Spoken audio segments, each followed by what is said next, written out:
पहा सुखी जीवनाचा मंत्र।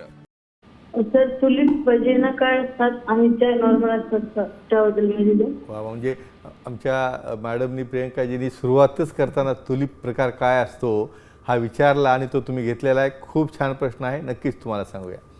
आपलं टायटलला जॉब असतं की त्या टायटलला विचारून अनुषंगाने ते विचारतात आणि तुम्ही मला सांगा, मला वाटत नाही की हे माहीत असेल हे नॉलेज काय काय नाही आणि माहीत असणं गरजेचं आहे ना, गरजेचं आहे। सांगूया आपण। हे जे 5 प्रकार महत्त्वाचे मी सांगितले त्यापैकी तुलिप तुलिप काय असतं बऱ्याचदा तुम्ही पाहता बघा की नावं असतात, तुलिप आहे, तुलिप प्रकारचं काही रेस्टो आहे किंवा काही एखाद्या नाव दिलेलं असतं तुलिप। तुलिप म्हणजे हे एक फ्लावर आहे। काय असतं ह्या फ्लावरमध्ये पाहिल्यानंतर बऱ्याचदा ते पूर्ण उलगडलेलं नसतं, पार्शियली ओपन असतं आणि त्यातनं आतला कळीचा भाग जो आहे तो आपल्याला बाहेर दिसत असतो।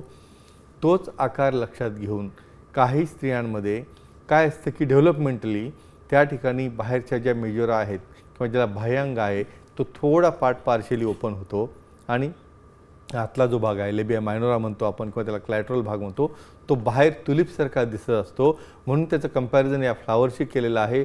मित्रांनो, हा देखील टोटली नॉर्मल प्रकार आहे आणि या ठिकाणी का नमूद करत आहे की माझ्याकडं बऱ्याचदा ओपीडीत एखादा मुलगा किंवा जी एंगेजमेंट झाली तो असं विचारला येतो, सर म्हणे मला एखादा असा लग्न होणार आहे त्या मुलीचं म्हणे आणि व्हर्जिनिटी टेस्ट तिची करायची, ती व्हर्जिन आहे का कसं समजेल म्हणे। मग त्याला विचारलं मी, अरे ठीक आहे म्हटलं, आता ती जर माझ्याकडं आली आणि तिने तुझी व्हर्जिनिटी टेस्ट विचारली तर मग आता पुरुषांना देखील व्हर्जिनिटी टेस्ट असते का?